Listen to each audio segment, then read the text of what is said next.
primeira coisa que a gente começa desmistificando é a família dos sonhos. Você imagina, e eu já há um tempo atrás, quando a gente começou a ministrar, isso tinha uma imagenzinha. A ideia era colocar aquela imagenzinha do príncipe e da princesa do Walt Disney, sabe? Aquela coisa da família dos sonhos, que sobe com aquele final feliz. Obrigada, Felipe. É a família nos moldes dos sonhos, aquela coisa bem do filme, sabe? Do Hollywood, aquela coisa linda que vem prontinha, tudo perfeito, nada dá errado. Mas a primeira coisa que a gente inicia nesse tempo dizendo é que a família nos moldes dos sonhos que nós vamos falar hoje, dá um clique aí para mim, Bel. É nos moldes de Deus, não nos moldes daquilo que nós idealizamos e de algumas das nossas verdades. Tem diferença, Lu? Ah, tem. Porque a família nos moldes dos sonhos de Hollywood, nesse modelinho vale tudo. Vale tudo para ser feliz, vale tudo para organizar as coisas de acordo com as tuas vontades. Se não tá bom, troca. Se os filhos não estão bem, a gente vai literalmente colocando as situações aqui e ali, porque precisa ficar, passa por cima. A mãe está vendo, hoje eu conversava com a Anabel, muitas vezes a mãe está vendo o filho absolutamente destruído, pirracento, batendo o pezinho e gritando. E a gente não está falando de uma criança de 8 anos, de 3 anos, a gente está falando de homens de 25, 30, fazendo pirraça e batendo o pezinho. E aquela mãe continua tratando ele como se ele tivesse 3 anos, tratando ela como se ela tivesse 3 anos. Porque em Hollywood é assim, dá certo. Na palavra de Deus, nos moldes dos sonhos de Deus, nos princípios do Senhor, é diferente. Pode passar, né? E por que então, Lu, de onde você está tirando isso? Por que você concluiu dessa forma? E eu te pergunto então, por que ensinar sobre a família? Ainda mais no mês de maio. Não foi por acaso, irmão, que a gente escolheu o mês de maio, que é o mês da família. Ontem foi o Dia Internacional da Família. E aí as igrejas normalmente fazem isso. Acabou virando meio que um chamariz, mas a proposta nem era tanto essa, não. Depois que eu me dei conta que era mês de maio. Como eu disse, desde 2015 a gente ministra esse seminário por tudo que é canto. E nunca tinha ministrado ele aqui. E aprova o Senhor ser no período de maio aqui. Por que então as igrejas ensinam tanto? Porque hoje os grandes problemas que temos estão ligados ao funcionamento da família. A primeira instituição criada por Deus foi a família. Gênesis 2:24 fala disso. Ele estabeleceu ordens divinas no Éden para o primeiro chefe da família, para a primeira dona de casa. Ou seja, Deus já havia colocado a família em ordem antes mesmo de transmitir as leis para ela. Você já parou para pensar nisso? A importância da realidade de princípios familiares bíblicos está ligada ao princípio de todas as coisas. Foi antes de instituir a igreja, foi antes de trazer as tábuas dos 10 mandamentos, antes de estipular as leis, ele organizou a família. Então eu entendo que começa onde, gente? Na família, na casa. E ele então estabeleceu, antes das leis de Moisés, antes de todo o funcionamento da sociedade, um modelo que vinha de dentro para fora. Hoje a gente literalmente faz o papel invertido. A gente vai fora, quando a coisa está dando errado, então a gente vai fora procurar as leis que nos dão base para resolver o que está dentro. É conselho tutelar, é lei Maria da Penha, lei Dom do João. A gente vai fora para procurar o que está dentro, onde Deus instituiu papéis claros e funcionamentos claros dentro para ordenar fora. Pronto. Já como igreja temos um primeiro ponto de separação, uma primeira parede entre a realidade que se vive e a realidade que Deus espera de nós. A história do porquê ensinaram sobre a família. Eu ponho ali a questão do ônibus espacial, porque eu me lembro da pastora Debbie Titus, ela fala disso num livro dela, que na verdade a situação social hoje é muito ligada à analogia do ônibus espacial, Challenge, né? Aquele que explodiu e tal. Porque se você for avaliar o investimento, as expectativas, tudo que havia posto ao entorno daquele ônibus espacial, o mundo inteiro literalmente parou para assistir diante das telas o que ia acontecer. Como a gente para diante do altar muitas vezes quando um casamento está se estabelecendo, vamos todos para aquele lugar, ficamos bicudos quando não somos convidados para a festa de casamento, porque todo mundo está na expectativa de assistir o que vai acontecer, do que está sendo construído. Essa semana eu conversava com uma pessoa a respeito, né, de um casamento que estamos pensando em montar, e ela dizia: que bom, que bênção, fico muito feliz que seja uma família do bem. A gente vai colocando muitas expectativas, assim como naquele ônibus espacial. E todo mundo quer assistir, todo mundo quer ver, todo mundo quer estar perto. E aí aquele ônibus mal decolou, explode a olhos vistos de todo mundo. Parece até a nossa primeira semana de casamento. Primeiro ano. Tem gente que na lua de mel já descobre que apareceu uma faísquinha. E como é que faz agora? Depois de explodir aquilo tudo, toda aquela expectativa, foi-se fazer algumas pesquisas, foi-se avaliar algumas coisas e descobriu-se que o motivo pelo qual o ônibus espacial Challenger explodiu foi uma plaquinha pequenininha, cujo calor dela não havia sido monitorado corretamente, ela aqueceu mais do que devia, e aquele ônibus espacial, aquela expectativa mundial, explodiu por causa de uma coisa pequena que não foi vista. Lu, mas o que isso tem a ver com as nossas casas e com as nossas famílias? Eu gosto que a Deb faz uma analogia que diz que as pesquisas, pelo menos nos Estados Unidos, isso está lá no livro dela, Experiência da Mesa, o verdinho, né? Que agora não é mais verdinho, branquinho. Na introdução ela fala sobre isso, que nas pesquisas nos Estados Unidos hoje, o número de divórcios no meio do povo de Deus, no meio da igreja, era igual a daqueles que não professavam a fé em Cristo Jesus. Como assim? Como assim? Nós somos igreja, então há diferença, não há diferença? O que está acontecendo? São pequenas plaquinhas que foram se perdendo, foram aquecendo, foram literalmente dando curto, porque falar de um casamento que dá curto, irmão, divorcia e tem problema, de filhos que absolutamente não se submetem e que tem problemas na sociedade aí para fora, tranquilo, mas dentro de um lar cristão, cuja a palavra em Gênesis 2:24 organiza e ordena princípios claros para o funcionamento do marido, funcionamento da esposa e funcionamento dos filhos, e ainda assim explode. Por quê? Ah, Lu, mas você está falando no Éden também deu errado. Deu errado e foi dizimado 1/4 da população mundial, né?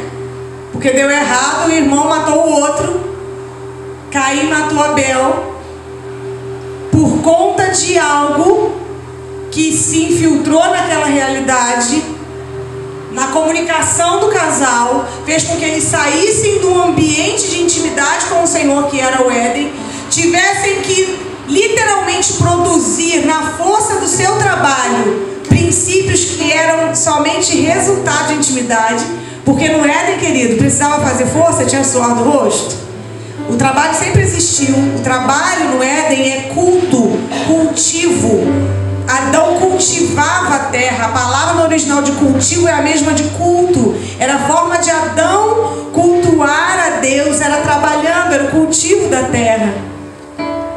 A forma com que Eva reproduziria seus filhos, já havia uma ordem clara: cresçam, reproduzam, encham a terra. Ou seja, ela ia parir filhos de qualquer maneira. Todas essas coisas já estavam estabelecidas estabelecidas no Éden antes do pecado.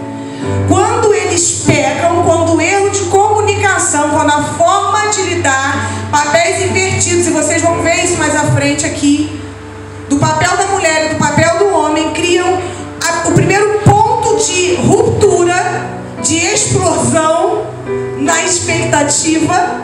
Eles são literalmente expulsos de um ambiente de intimidade, e expulsos do ambiente de intimidade agora, aquilo que era para ser natural da relação de intimidade com Deus, o homem precisa produzir com o suor do seu rosto, e a mulher debaixo de muita dor. Não fale, por favor, que o trabalho foi maldição do pecado, não é isso.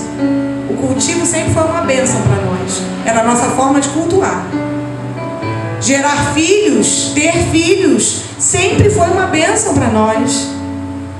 Mas as dores e o suor do rosto, isso sim, foram resultado da primeira ruptura de relacionamento de padrões familiares. De Cantares até Apocalipse, a igreja é apresentada como a noiva de Cristo. A primazia da família é vista claramente nessa expressão, já que Deus escolheu o casamento para ilustrar o nosso relacionamento com Ele. Eu acabei de dizer para vocês que a realidade bíblica mostra que o relacionamento entre homem e mulher, junto com o Senhor, o cordão de 3 dobras, né, a palavra dos casamentos, inclusive do meu marido, a esposa e o Senhor, era o modelo perfeito. Isso era tão sério, a forma de Deus ordenar a sociedade, o mundo, o que estava em volta a partir do casamento, que o primeiro milagre dele foi num casamento. A ordem fica clara quando Jesus inicia o seu serviço de servir aos homens, servindo a uma família num casamento.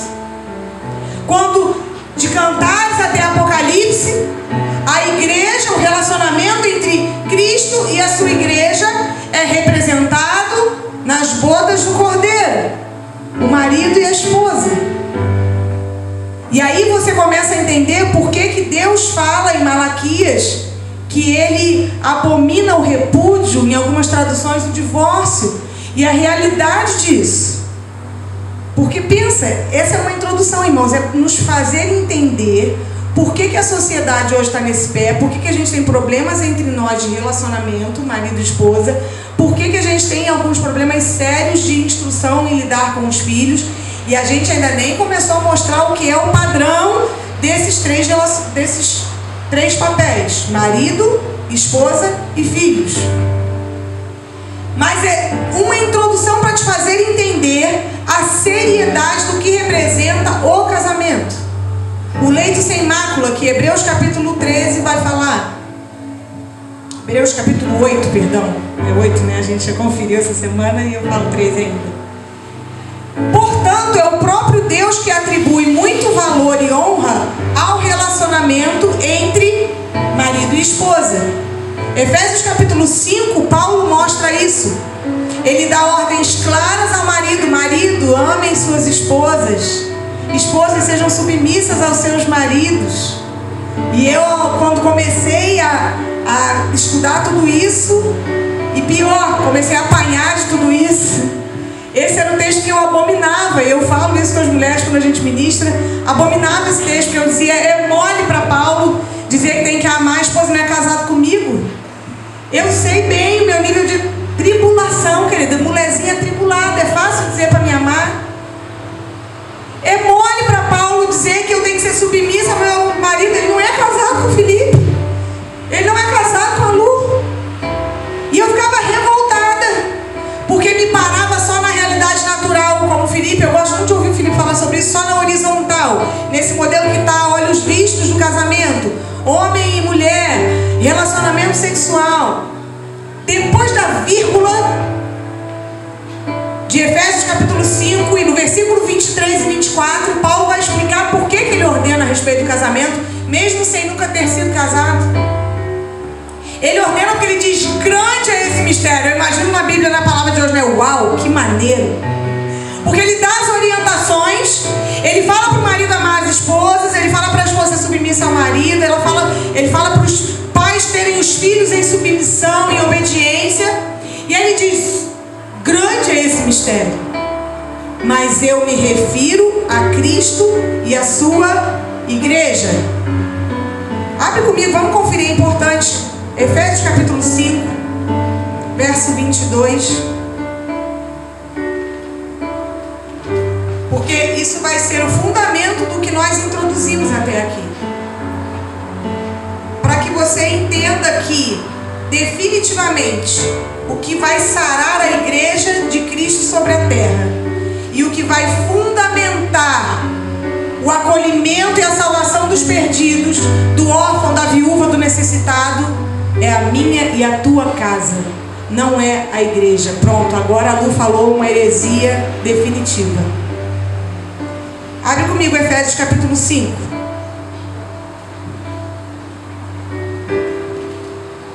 Verso 22. O lar cristão, Paulo está instruindo sobre o lar cristão. As mulheres sejam submissas ao seu próprio marido como ao Senhor. Eu não vou detalhar essas coisas agora, irmãos, porque nós temos literalmente alguns pontos de cada um desses papéis, ok? A gente está passando na introdução do porquê Deus usa modelo familiar para instruir e salvar uma sociedade perdida desde o Gênesis, ok? E por que é necessário ensinar a respeito da família com padrões bíblicos, não com conselhos, por melhores que sejam os psicólogos, os psicanalistas, as realidades na horizontal. Irmãos, a Bíblia é clara em princípios e é disso que a gente está falando. Nós vamos literalmente nos aprofundar em princípios para entender. E aí que eu te falei, a gente vai começar a dizer: eu estou entendendo por que deu ruim. Eu estou entendendo por que agora é um problema. Meu Deus, que caminho de volta é esse que eu vou fazer? Fica em paz, querido. Vamos, como Jack o Estripador, por partes. Verso 23. Porque o marido é o cabeça da mulher, como também Cristo é o cabeça da igreja, sendo este mesmo salvador do corpo. Ele já faz essa analogia aí, falando a respeito da forma com que a mulher vai estar nesse lugar com o marido. E por que, na verdade, ela vai fluir dessa forma? Porque enquanto ela faz isso, ela está sob o governo do Cristo. Eu ia falar um negócio aqui, mas vou deixar que seja a parte do Felipe. Como, porém, a igreja está sujeita a Cristo, assim também as mulheres sejam submissas ao seu marido. Verso 25. Maridos, amai vossa mulher, como também Cristo amou a igreja, e a si mesmo se entregou por ela. Temos o princípio da esposa e o princípio do marido. Ah, mas não é fácil. Não é fácil ser submissa a esse tirano, a esse homem, aos problemas que ele tem. Querido, a tarefa dele é um pouquinho mais séria do que a tua. Tá difícil submeter ao marido que muitas vezes dá uma desalinhada, tá meio... Você vai prestar conta para o marido. Agora você lê o texto comigo. A quem ele presta conta? Se não leu, lê de novo comigo, ó. Maridos, amai vossa mulher, como também Cristo amou a igreja, e a si mesmo se entregou por ela, para que a santificasse, tendo-a purificado por meio da lavagem com água. E diz também Cristo, assim como Cristo é o cabeça da igreja, o marido é o cabeça da esposa. A mulher se entende com o marido se entende com só o Cristo. O nível é só ele. Coisa básica. Então, querida, se o bicho está pegando em casa, vai para o joelho e deixa Deus encontrar ele a partir da figura do Cristo. A Débora fala uma frase que eu amo, que diz que Deus pode fazer em um dia o que você não conseguiu fazer em 10 anos, se você entrar para o governo do Cristo. Porque é ele que comunica com o cabeça que está sobre você. Amém? Verso 27. Para apresentar a si mesmo como igreja gloriosa, sem mácula, nem ruga, nem coisa semelhante, porém santa e sem defeito. Assim também os maridos devem amar a sua mulher como o próprio corpo. Quem ama a esposa, a si mesmo se ama, porque ninguém jamais odiou a própria carne, antes alimenta e dela cuida, como também Cristo faz com a igreja, porque somos membros do seu corpo. Verso 31. Eis que deixará o homem o seu pai e a sua mãe, e se unirá à sua mulher, e se tornarão os dois uma só carne. Paulo vem explicando, e ele vem... Gente, é muito profundo isso aqui. Isso é uma palestra à parte, só esses versículos aqui de começo. Mas quando ele chega no 31, vira a primeira chave dessa noite. Para que os princípios da família, que nós lemos nos versículos anteriores, tenham efeito sobre as nossas casas. A primeira coisa: deixará o homem seu pai e sua mãe.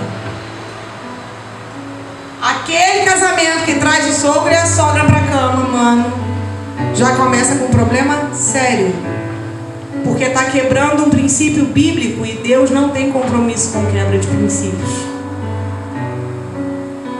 Quem está trazendo o sogro e a sogra... Ah, Lu, mas você está pregando contra o sogro e a sogra? Não, irmãos, graças a Deus, e eu sou livre. Quem conhece a minha história sabe, a minha sogra, para ciúme do meu marido, é a minha mãe. Até o marido, não é só os outros filhos, não, até o marido tem ciúme. Depois ele edita, olha que absurdo. Mas é porque, graças a Deus, eu tenho uma sogra que é uma mãe, que cuidou de mim desde os 16 anos de idade. Mas não é por causa disso que ela vai ter influência de governo dentro da nossa casa. Se não deixou pai e mãe fora da história, Deus não tem como acessar esse lar, porque o princípio inicial já está quebrado. E aí ele continua: deixará o seu pai e sua mãe e se unirá à sua esposa. Não basta estar casado, tem que estar unido. É possível ser casado sem ser unido? Ah, mas é. Pasmem vocês, mas existem muitos casamentos que existe relação sexual, mas não tem beijo na boca. Isso a gente, quando aconselha, literalmente casais, a gente observa isso nos gabinetes muitas vezes. O casal está cheio de problema. Você vai dizer: você está beijando na boca, querido? Não. Ah, mas aí eu não consigo, a coisa não acontece. Ela não me procura, eu não me acho. Não tem muita criança pequena, tá todo mundo adolescente aqui, mas eu vou pegar leve. Gente, não esquentou o fogão, ninguém vai procurar ninguém. Beijo na boca esquenta tudo.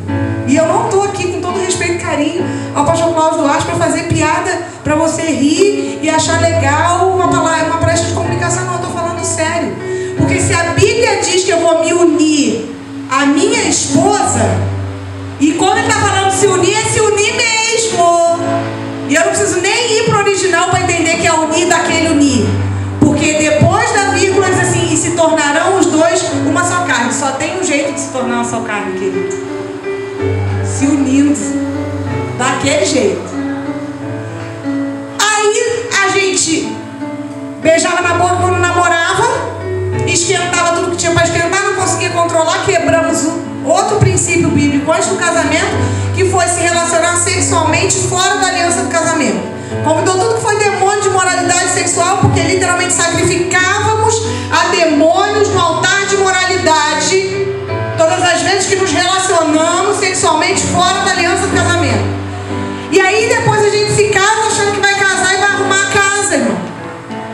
Gera filhos nesse ambiente, mas não confessa o nosso pecado aos nossos filhos. Irmão, confessar ao pastor é legal. Eu sou da época que, graças a Deus, não precisei fazer isso, mas tem muitos amigos que, quando caíram em fornicação, na época do namoro, vinham diante da igreja, confessavam, pediam perdão, ficava 3 meses de disciplina, sem tomar a ceia. Isso é pano para outra manga.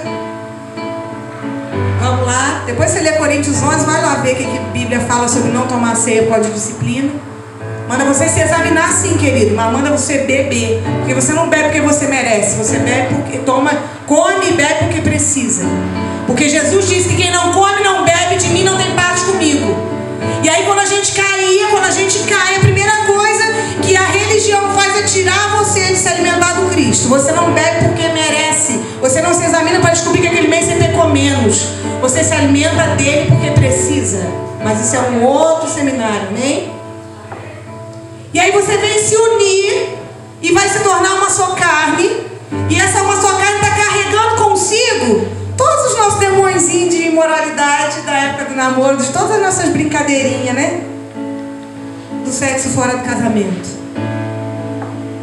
E aí o teu filho agora está com 10 anos, 11 anos, viciado em masturbação e pornografia na internet. Você não entende porque está enlouquecido, pedindo a Deus para te ajudar.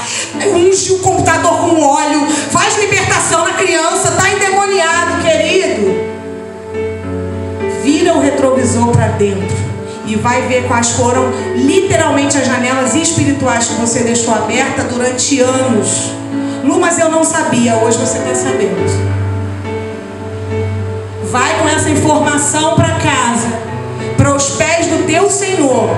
E se você tem filhos mais velhos do que 13 anos, senta e alinha a casa. É claro que você não vai fazer isso com criança. Mas você já experimentou pedir perdão ao seu filho pela tua brincadeirinha imoral? Lu, você está viajando. Não, querido, nós fizemos isso na nossa casa. Fizemos isso na nossa casa. E vimos os olhos dos nossos filhos estatalados começarem a entender pelo Espírito, não pela carne. Não porque fizemos na força do braço, até porque isso não se faz. Porque você ouviu a pastora Lu dizer, agora vai para casa, porque agora ela disse que funciona, eu preciso resolver isso, eu vou fazer. Vai nesse lugar em oração primeiro. Vai perguntar ao Senhor como você vai fazer. Vai pedir a Ele que literalmente crie um ambiente de glória, de confissão, de arrependimento na sua casa, para que essas coisas sejam alinhadas com o propósito do céu. Porque, irmãos, eu não sei vocês, mas quando eu fui descobrindo essas coisas, isso foi para 2013, para 14, né, amor? Irmãos, a gente queria morrer. A gente olhou aquela lista de maldições lá e dizia, meu Deus, tudo aquilo ali encaixa lá em casa. Estou enrolado, como eu vou fazer? Vai orar. Porque hoje você está entendendo o valor de um casamento para Deus, o quanto Deus quer usar o teu casamento para sarar a terra. A gente começa a entender por que nem o perdido da rua não alcança uma libertação íntegra e completa, porque na verdade nem a nossa casa conseguiu entrar nesse lugar ainda. E como você vai dar aquilo que você não tem, como você vai literalmente alcançar e levar pessoas em lugares que você ainda não foi. Irmãos, isso é mentira da religião, é hipocrisia. Manda ver, amor. Tá me vendo aí? Não, né? O importante de você fazer determinadas ações, é lógico que nós respondemos segundo o conceito. Deus, ele trabalha com conceitos e valores. Ele tem os seus pilares. Quando você fala que uma casa, um lar, ele é construído debaixo de uma estrutura que é a palavra de Deus, você não pode comparar o teu casamento ou uma estrutura familiar com os modelos que se vê na terra. Voltando no início que ela falou, só para que você entenda. Porque como ela falou da horizontal, a gente se mede por aqui. Pelo casamento que a gente vê no filme, numa televisão, numa novela, em desenho. Não é assim. Deus, ele fala, nós propriamente falamos quando orávamos, assim na terra como no céu. Não é assim na terra como é na terra. Se é na terra como no céu, entenda que uma casa, um casamento, a união entre duas pessoas, unir-se em duas pessoas e tornar-se é tornar-se uma casa espiritual. O casamento, na verdade, ele é um lugar espiritual, uma casa espiritual. Não é um lugar físico onde você vai lá, eu ponho uma mesa para você e a gente come, a gente bebe. Tem também essa parte. Mas ele, em primeiro lugar, ele é espiritual. Então, você precisa aprender primeiro que espiritualmente é o seu casamento. Então, você tem que aprender com quem? Com Deus. E olhar o que ele pede acerca disso. Quando a gente fala, eu gosto de citar exemplos de valores que aconteceram na vida das pessoas, de transformações, mas eu estou cansado de ficar dando exemplo na vida dos outros. Então você que está me vendo, que me conhece, você parte do que você conhece, que eu permito que você conheça a minha casa, você sabe que isso é uma verdade. Você está nesse lugar, a gente precisou lavar e lavar de verdade, porque a água entrou, ainda que a água não entrasse, tem sujeira, tem terra, tem migalha, você limpa o chão, você limpa vidro. Se você faz isso numa casa física, limpa o banheiro porque vai chegar alguém, né? Banheiro se fala de intimidade, cozinha também. Não vai lá na cozinha não, porque está cheio de louça. É igual quando a gente chega no gabinete, pastor, sai daqui, você trata. Essa aqui não, isso aqui está cheio de louça. Esse banheiro aqui tu não pode tocar, que é a área mais íntima ainda. Casamento espiritual, a mesma coisa. Então é por essa esfera que você tem que se olhar. Quando eu olho para dentro de mim, eu viro o retrovisor para mim. Antes de eu falar para você, eu vejo os meus problemas, o quanto eu sou pecador e o quanto eu preciso me arrepender para que o reino venha sobre mim, porque necessário é que eu me arrependa das minhas obras passadas, das atividades que eu fiz. Pô, Felipe, mas você fala que quando a gente entrega a vida para Cristo, meus pecados todos foram perdoados. Sim. A consequência do pecado, que é o problema que me leva até hoje, que carrega, que vem a consequência dos filhos, né, seguindo aí. Anualmente eles vêm nos visitando, como a gente fala aqui. O que acontece? Essa manutenção ela precisa ser feita. Eu preciso ter um relacionamento de verdade e pureza com a Luciane e de intimidade, assim como eu tenho com Cristo. Na verdade, eu preciso de um secreto com ela. O meu nível de intimidade com a minha mulher não é o nível de intimidade, nunca será, que eu tenho com vocês. Mas com Deus não é tão diferente. É lógico que eu estou falando agora numa esfera física, eu vou para o meu secreto com Ele, na leitura da palavra, ou eu sento uma cadeira e fico conversando, contemplando dentro do meu ambiente, ou então pela janela, para criar um ambiente o qual Ele vai me revelar o segredo, porque eu já estou ali de coração puro, acessível ao que Ele vai falar comigo. E quando eu faço isso, eu, marido, que é a minha função, como segundo Coríntios capítulo 2 aos Coríntios no capítulo 11, vou só passar, mas a gente vai voltar lá, porque na verdade a guarnição e a proteção da minha mulher, ela provém de mim. Deus, Ele respeita isso também. Ele não pula, Ele não joga para Jesus nem para Deus, não. É assim, é Deus, né, Luciano? É primeiro Deus, Jesus, eu e a minha mulher. Então, na vertical vem de cima, e ela está abaixo de mim na missão, não abaixo como para que eu pise nela. Eu tenho uma missão. Qual é a missão minha como marido, como casa espiritual? É representar aquilo que Deus é, aquilo que o céu é. Ela vai olhar para mim e vai ter vontade de conhecer a Deus ou de ser semelhante a Ele, naquilo que tange a ela. A minha missão é fazer o céu representado na terra, e essa missão é possível, tanto para mim quanto para você, que aqui está me ouvindo e me vendo. Essa missão é possível e é palpável. Quando o meu filho e a minha filha olham para mim, olham para a Luciane, olham para você, sua esposa, e ver que há essa sintonia, há essa comunhão que é vertical, na verdade, e não horizontal. O horizontal funciona quando o vertical está funcionando. Vem na cascata vertical, eu estou recebendo aqui, aí eu consigo fazer com que aqui funcione. As pessoas que não têm a intimidade, ou o caminho, ou a conexão que a gente tem com Deus, eles precisam olhar para nós, para entender como é um casamento, uma vida com Deus. E isso se dá com relacionamento com pessoas. Aí é no horizontal. Eu recebo de Deus, eu vivo na integridade do casamento com a minha família, na missão que eu tenho, e ela coadjuntora é comigo nessa missão. Ela está adjunto, está junto comigo nessa missão, no que tange a ela fazendo, e os nossos filhos vão olhar e vão falar, esse aí é o caminho. Eu não preciso ficar pregando para eles todo dia. É lógico que eu tenho que botar lá nos umbrais da porta, né, nas ilhargas da porta, os estatutos e os preceitos do Senhor. Mas muito mais do que isso, na liberdade e entendimento de mente que vivemos hoje, com a graça que Cristo nos deu, eles olham para mim e olham para ela e falam, rapaz, de fato esse negócio aí é verdade. Tem amor nesse negócio, muito amor envolvido. Que não é um amor emocional e racional só. Vamos lá, pode passar, Bel, por favor. A família no modelo de Deus, essa é uma frase até do pastor Luiz, que a gente replica porque coincidiu e cabe perfeitamente com o que fomos entendendo nesse tempo, manifesta no púlpito ou na igreja, porque nem sempre é uma família pastoral só, né? É que na época isso aqui foi para líderes e pastores, mas manifesta na igreja, nos púlpitos, o que recebeu no altar e estabeleceu na mesa, santificando no leito, que é exatamente o que Efésios acabou de dizer.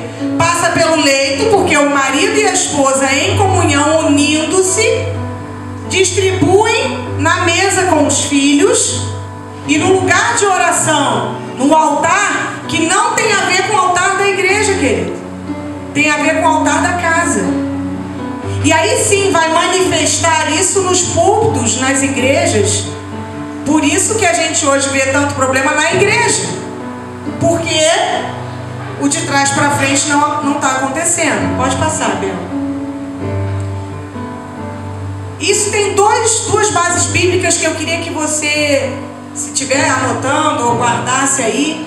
A primeira é Ezequiel 43, verso 10, que é o texto da Baite. A maioria já conhece, já sabe. Quem não sabe, a gente está colocando essa semana aí lá no YouTube a mensagem que fala sobre isso, explicando um pouquinho do que é Baite. Baite é a palavra original de casa no hebraico do Antigo Testamento. É B-A-Y-I-T-H, Baite, Beit. Já está no YouTube lá. Por que eu descobri e cheguei nesse texto, irmãos? Foi num dia que eu recebi, em 2013, um tema de uma mensagem para ministrar que dizia o papel da mulher na igreja atual. E eu fui toda boba preparar uma mensagem, né? Porque a gente preparava a mensagem para pregar. Na época que a gente preparava a mensagem para pregar, né? Irmão, a gente não prepara a mensagem para pregar. A gente se relaciona com Deus o dia inteiro, Ele vai pregando para nós e no final do dia a mensagem está pronta. Fica atento, amém? Esse negócio de ir para o secreto para preparar uma mensagem para pregar, você está usando Deus e a palavra para se promover diante da igreja. Porque a igreja precisa ver que você é um homem, uma mulher de Deus, então você tem que preparar um esboço durante o dia. Pregue para a igreja aquilo que Deus pregou para você durante o dia, que a igreja vai ser restaurada a partir da tua vida, da palavra, não do seu testemunho, da palavra pregada em você, que foi o que o Felipe falou, retrovisor para dentro, sarando a igreja. Vocês estão entendendo quantos paradigmas religiosos nós estamos quebrando aqui hoje? Eu fui preparar uma mensagem para pregar. Estou contando meu erro. Na época que ainda fazia dessa forma. Que horas são? 9h20? Jesus! E gente, isso vai dar pano para manga então. Os 3 modos vai virar 10. Os 3 modos vai virar 10, ela já contou aqui. Bem, naquele dia, eu tinha um negócio com Deus, e até hoje às vezes tem, que a única coisa, e a atenção mesmo, né? Ele estava pregando para mim o dia inteiro, eu não estava prestando atenção, tinha uma palavrinha na minha cabeça assim, modelo. Vai estudar sobre modelo. Botei na chave bíblica, como boa pregadora, a gente vai para a chave bíblica, onde a Bíblia fala de modelo. Apareceu um monte de versículo, aí eu fui lendo. Não é esse, não gostei dele. Gente, olha isso, como a pessoa preparava a mensagem. Não é bem isso não. Não, isso não tem a ver com mulher na igreja atual. Aí eu parei aqui, verso 10. Tu, pois, ó filho do homem, mostra a casa de Israel esta casa, para que se envergonhe das suas maldades e meça o modelo. Em algumas traduções vai estar: tu, pois, ó filho do homem, mostra a casa de Israel este templo. Em algumas traduções a palavra aqui é templo, não é casa. Para que se envergonhe das suas iniquidades e observe o modelo. Vai de tradução para tradução. Só que algumas coisas me chamaram a atenção naquele dia e nos chamam a atenção aqui. Deus estava falando com Ezequiel, que vivia num tempo, agora num tempo histórico muito parecido com o nosso, em que os papéis estavam absolutamente invertidos e Israel estava num caos. Porque você tinha literalmente homens de governo com sua autoridade morta, e o texto fala disso. Ele fala que ele pega, o anjo leva Ezequiel pela mão para dentro da casa, Porque o título desse texto é A Glória de Deus Enche a Casa. E o anjo levou o meu espírito e me levou no átrio interior, levou ele para dentro da casa. E eis que a glória do Senhor encheu a casa. Legal. E eu ouvi alguém que falava comigo dentro da casa. E um homem se pôs de pé junto de mim e disse: Filho do homem, esse é o lugar do meu trono, é o lugar da planta dos meus pés, onde habitarei no meio dos filhos de Israel para sempre. Legal, olha o que ele está fazendo. Ele está dizendo, mostrando como a casa deve estar, cheia da glória. Está dizendo que ali é o lugar da habitação dele, é onde a planta dos pés dele está plantada. Ele fez toda uma introdução linda para Ezequiel, né? Aí ele começa: os da casa de Israel não contaminarão mais o meu nome santo, nem eles, nem os seus reis, com as prostituições e com os cadáveres dos seus reis nos seus altos, pondo o seu limiar ao pé do meu limiar e o seu umbral junto ao meu umbral. Vamos medir força. Tá, onde nós paramos? Ih, Jesus, passa o dedinho aí para mim, Bel. Pondo o limiar ao pé do meu limiar e o umbral junto ao seu umbral, e havendo uma parede entre mim e eles, contaminaram o meu santo nome com as suas abominações que cometiam, e por isso eu os consumi na minha ira. Gente, vocês estão entendendo o que Deus está falando? Deixa eu traduzir. Ele mostrou qual era o lugar da habitação e disse: eu tenho um modelo de casa. Eu tenho uma casa que é cheia da glória, que deve estar cheia da glória. Eu tenho um modelo que é meu, que eu encho de glória. Ele é o lugar da planta dos meus pés. Mas olha aqui, Ezequiel, os da casa de Israel, está falando a igreja, que os da casa de Israel na época era a igreja de hoje. Os irmãos concordam? Os da casa de Israel não contaminarão mais o meu nome santo, nem eles, nem os seus reis. Está falando de autoridade, rei é autoridade, ok? Nem os seus reis, lançando com as suas prostituições, contaminaram esse lugar da glória de Deus com as suas prostituições e com o cadáver dos reis. Ele está dizendo que a autoridade está morta naquele ambiente. Uma casa que deveria e que é cheia da glória, onde existe uma sentença, ela vai ser cheia da glória. Toda a casa será cheia da glória, amém? A Bíblia fala sobre isso, ainda fala que a glória da segunda vai ser maior do que a da primeira. E Deus fala da saudade daquele lugar da habitação que Davi criou para ele. Sempre houve um modelo de uma casa que sempre será cheia da glória. Mas ele faz literalmente um ponto de separação e ele fala isso, que há nesse ambiente em que homens medem força com Deus, que mulheres medem força com homens, uma parede entre mim e eles. Contaminam o meu santo nome com as abominações que cometem. E por isso eu vou sendo consumido na ira. Você consegue agora entender então o porquê que a gente se perdeu. Havia um modelo da casa cheia da glória. E aí quando ele vem no verso 10, ele chama um homem, um profeta. Daqueles que, isso que te digo, daquele que a gente faz fila para ouvir um negocinho no final do culto. O irmão profeta, ora por mim, profeta Glaucio. É desse profeta? Não. Porque profeta bíblico do Antigo Testamento era o profeta que vivia na própria casa a movimentação profética que Deus queria comunicar ao seu povo. Lu, de onde você tirou isso? Quando Deus queria falar com Isaías que ele estava se sentindo exposto, nu, com o que Israel estava fazendo, ele mandou Isaías andar de bumbum de fora, no meio do povo. Bem básico. Quer ser profeta, querido? Quando ele quis comunicar ao povo como ele estava se sentindo como noivo, como dono da igreja, como marido, esse do Efésios capítulo 5 que a gente falou, ele disse: Ezequiel, eu vou tirar o deleite dos teus olhos para tu entender o que eu estou vivendo. E dias depois, a esposa de Ezequiel morre. O que Deus estava comunicando? Ezequiel, profeta, é assim que eu estou me sentindo, eu estou viúvo. A minha esposa, a minha igreja, a minha noiva, a Israel de Deus, está mortinha. É nesse período, nesse contexto, se você quiser ler essa história, está lá em Ezequiel, capítulo 1, capítulo 2, todo esse início do chamado profético de Ezequiel. É nessa realidade que ele chega no 43 e ele fala de como estava o modelo de uma casa.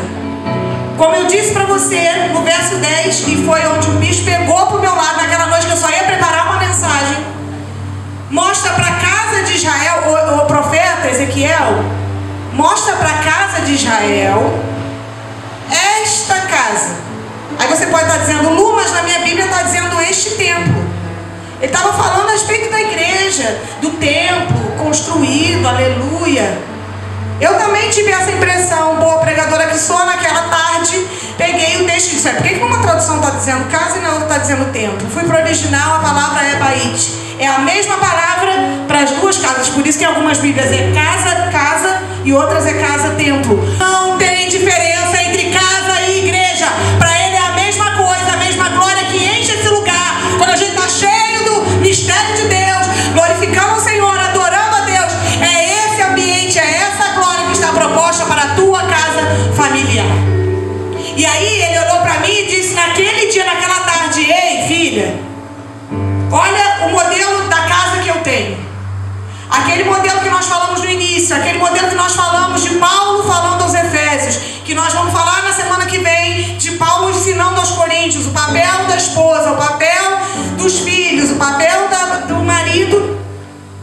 Olha para o modelo, vírgula, para que se envergonhe das suas iniquidades, observando esse modelo. Ele olhou e disse, quando vocês olharem o modelo que eu tenho proposto de casa familiar e de casa de Deus e compararem a realidade de vocês, que ele discriminou nos versículos anteriores, tudo que vai sobrar é se envergonha das tuas iniquidades e olha para o modelo. Verso 11, envergonhando-se eles de tudo quanto praticaram, faze-os saber a forma dessa casa e a sua figura, as suas saídas, as suas entradas, todas as suas formas e todos os seus estatutos, todas as suas leis, e escreve isto aos seus olhos para que guardem essa forma e todos os seus estatutos e os cumpram. E aí no verso 12 ele diz, essa é a lei da casa, sobre o cume do monte, todo o seu contorno ao redor será santíssimo. Eis que esta é a lei da casa. Agora lascou, querido. Porque a lei da casa de Deus, que é cheia da glória, é uma casa que está no alto, está no cume, e que todo o seu redor, todo o seu entorno é santo. E aí eu te pergunto e vamos partir para finalizar por conta do horário. Vamos ter que fazer o módulo 1 em 2 etapas. E aí eu da restauração, então a gente pega no início de junho, amém? Irmãos, para nossa avaliação, vamos fazer igual a mulher que acendeu a candeia no livro de Lucas, relata isso no livro de João também. Você não precisa voltar na semana que vem, não. Lê o texto da mulher que acendeu a candeia, porque talvez nada do que eu estou falando aqui tenha a ver com você. Comigo tem. Ontem eu estava ouvindo de novo uma mensagem falando sobre a Bait, sobre a identidade restaurada na Bait, pregando só para mulheres e só a parte delas e o modelo delas no Congresso de Mulheres lá em Teresópolis. Falei com a Anabel, irmão, eu queria mandar aquela maluca que estava pregando calar a boca. Eu chorei em casa igual criança. E eu estou vivendo essa realidade de restauração tem 6 anos. Eu me ouvia falar algumas coisas da palavra, ainda na realidade que temos hoje, e dizer, quem é essa doida? O que ela está falando aí? Porque tem um monte de coisa ainda, irmãos, que a gente está no processo. Então, fique à vontade. Eu só vou te fazer essa proposta. Acende a candeia. Conta os teus valores primeiro. A Bíblia diz que aquela mulher, ela contou os valores dela. Contando os valores, ela descobriu que ela tinha perdido uma dracma, um valor. Então, conta. Do que você ouviu hoje até aqui, conta os teus valores durante essa semana. Se você percebeu que tem alguns valores, tem alguma dracma perdida, acende a candeia. Traz luz. Lu, como eu faço isso? Chama ele numa conversa, você e ele, né, Glaucio? Ele vem, querido, chama ele numa conversa. E deixa ele te conduzir para os próximos níveis de confronto. E seja bem-vindo, querido. Nós vamos junto nesse negócio. Porque quando você acende a candeia, você vai descobrir que você perdeu o valor num lugar que está todo sujo. Você tem que, então, o próximo passo, varrer a casa. A mulher contou os seus valores, descobriu que tinha valor perdido, varreu a casa. Quando ela varre a casa, ela tira tudo do lugar. Sabe o cômodo que o Felipe falou aqui? Sabe aquele banheiro precisando de uma limpeza, aquele lugar mais íntimo? Sabe aquela cozinha que você prepara o alimento ali, tá dando comida podre para os outros, tá comendo comida podre muitas vezes, não está entendendo isso ainda. É o tempo de varrer a casa, de fazer uma faxina. Porque a hora que você encontrar a dracma perdida, a lei da casa vai se cumprir. Verso 12. Disse que ao entorno daquela casa, todo lugar começou a se santificar. E aquela mulher fez isso. Quando ela achou a dracma, ela fez uma festa, chamou as amigas, chamou as vizinhas. O redor começou a ser santificado, porque ela achou o valor perdido. E aí sim, se nós estivermos dispostos, Ele vai fazer. Porque a família dos sonhos de Deus, Bel, passa para mim, por favor. É a família que no modelo familiar, templo, casa, baite, igreja, casa, baite do céu na terra, é tudo a mesma coisa. E aí você não vai mais precisar, querida mulher, fugir para o círculo de oração da igreja, porque o ambiente na sua casa é insuportável com seu marido e com seus filhos. Ei, marido, você não vai precisar fugir para ficar pastoreando a igreja, para ir fazer o discipulado, para receber os irmãos, porque o teu maior desejo vai ser estar em casa com a tua esposa e os teus filhos, alinhando o ambiente, porque a glória que está na igreja também está lá na sua casa. E aí toda essa mentira de Satanás que tem nos confundido na religião, na prática de uma igreja que em nada se parece com a nossa casa, vai cair por terra. Os sofismas das nossas mentes, para que sejamos limpos, curados e sarados de dentro para fora. A casa familiar, a moradia familiar, lugar que se reúnem pessoas do mesmo laço familiar, que é o significado da gramática do português da Baite, e também casa de Deus, vai ser uma realidade na tua casa. Vira, Bel, por favor. Vocês já conhecem a nossa casa. Nós é lindo na fotinha, mas lá dentro de casa, mano, a gente vive contando valor. E só que a gente falou que ia fazer seminário essa semana, nós já tivemos que contar valor com os filhos em casa. Por quê? Porque quando você escolhe entrar num lugar de movimentação profética, a tua casa vai apontar o que os céus estão apontando para esses dias. Quando você vai entrar na movimentação dos céus, ei, Ezequiel, vai precisar Deus tirar a tua esposa para te mostrar como você está se sentindo? Mas no nosso caso, quando Deus está movimentando algumas coisas no modelo familiar, na casa e na igreja, a nossa casa é a primeira a dar ruim, irmão, a sentar os filhos na mesa e alinhar, a olhar um para o outro e dizer o que está acontecendo. Isso vai acontecer até que Ele venha. Então o que a gente está vindo ministrar aqui para vocês é uma realidade que vivemos em casa. É possível.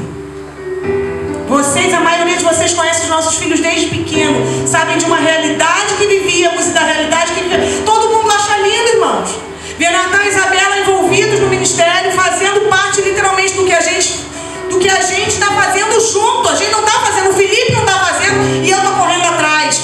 O Felipe, Deus falou com ele e glória a Deus que ele tem esse jeito dele, porque aí é um exercício para mim, porque Deus dá um negócio glorioso para ele, uma revelação, e dando uma desse jeito, contando piada. Aí Deus fala, bonitinha, é para você não manipular do seu jeitinho de fazer, vai se submeter à revelação que Deus está dando a ele. É vertical.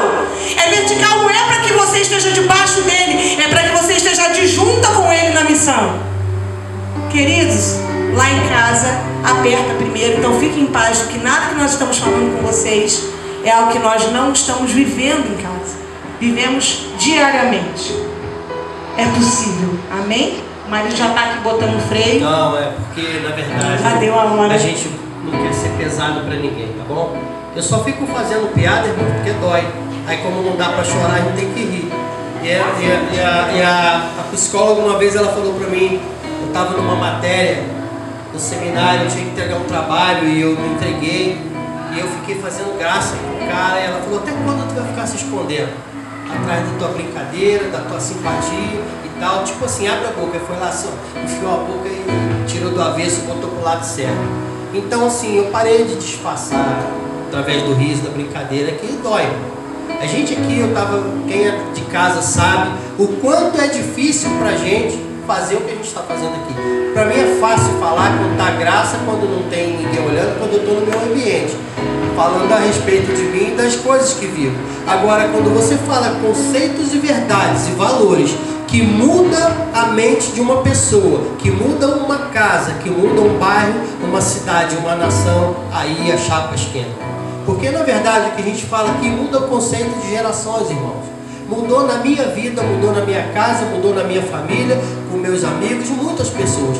Pensa na alegria que é quando alguém chega na tua casa, simplesmente pelo prazer. Tem gente que vai na minha casa, não que graças a Deus falte, às vezes não tem tudo que eu quero, mas tem sempre o necessário. Mas as pessoas levam o que a gente gosta de comer, e eu gosto de comer, só para ter o prazer de estar na nossa companhia. Eu não estou dizendo que eu sou melhor do que você, porque a maioria das casas aqui eu também tenho o prazer de estar lá, pelo mesmo fato que a minha tem. Agora, a verdade é que as pessoas precisam ser saradas, elas precisam ser curadas. E aonde que isso vai acontecer? É o caso que eu falei, é o relacionamento. Eu recebo de Deus e eu distribuo na terra. Isso é possível para mim e para você. Aconteceu para a gente, acontece para você. A gente precisa fazer essa manutenção. É possível, creia, tá? Creia. Olhe para dentro de você, vai buscar o valor que você perdeu, sabe? Deus vai iluminar, vai abrir tua mente, não desanima. Nós vamos dar sequência aí, tem muita coisa por vir, tá só começando. A gente ainda vai ter um tempinho para desfrutar disso daí. Vocês estão observando que muitos dos padrões familiares estão ligados à nossa prática de ser igreja, à nossa prática religiosa. Deixa eu só falar uma coisa, perdão, senão eu esqueço. O problema, rapidinho, tá? Eu vou encerrar, Igor, por gentileza. Nós aprendemos errado, irmãos. Nós aprendemos errado. E nós pegamos o errado e levamos ele adiante.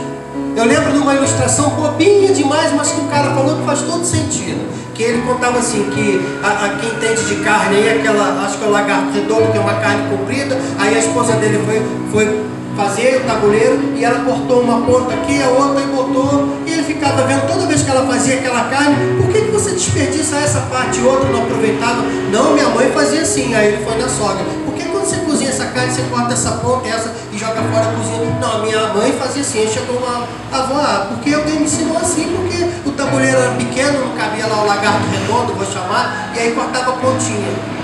Então a gente vai fazendo coisa porque viu alguém fazer, ouviu alguém fazer. Não, mas é assim. Ué, mas é assim. Não, não, eu não acredito no homem. Maldito é o homem que confia no homem. Porque eu ouvi isso no culto, porque um ignorante falou. Quando eu sou ignorante ao assunto, eu propago a ignorância. Então, por favor, você não precisa acreditar em tudo que eu estou falando, não. Vai ler Bíblia. Era isso que eu ia falar, para você trazer como dever de casa. Tá então, bom? Por favor, Efésios capítulo 5, olhando os princípios básicos do casamento e a família do sonho de Deus. Você sabia que Deus mostrou literalmente assim um modelo? E é o dever de casa, dali que a gente vai pegar. É uma família de sonho mesmo. E ele comunicou isso a José. Gênesis capítulo 37, verso do 6 ao 9. O marido na figura do sol, a esposa na figura da lua, os filhos na figura dos feixes e estrelas, que são resultado do relacionamento entre sol e lua. A gente vai começar daí na semana que vem. Tá bom? Amém? Por favor, não deixe que o ensinamento errôneo ele absorva sua mente. Em nome de Jesus eu peço que todo sofisma, toda mentira com cara de verdade, ela caia por terra. Porque um líder religioso ensinou você, um professor ensinou você errado e hoje você acredita nisso. Quando eu vejo a Bíblia falar que principado e potestade é o que rege o governo desse mundo, eu falo dessas mentiras. desses falsos ensinamentos que Judas fala, que são pastores e homens como ondas bravias que vêm, como essa enxurrada que a gente viu aqui, aquela montoeira de lixo, aí deixa aquele lixo e vão embora. São barulhos de lata vazia, Pedro fala também, fazem muito barulho e nada atendendo. Por favor, abra sua mente. Espírito Santo, trabalha na mente e no coração de cada um, abre os olhos e ouvidos, para cada um de você que me ouve aqui, que assiste, que vai ouvir isso depois, por favor, abra sua mente, pergunte para a Bíblia, pergunte ao Espírito Santo, me traga entendimento, o que quer dizer isso? Nós não somos donos da verdade, irmãos, a gente teve a pureza de coração e o desejo de mudar, então não espera acontecer o que aconteceu comigo, com ela, e luta para que você chegue onde vai ter que chegar, tá bom? Deus abençoe você.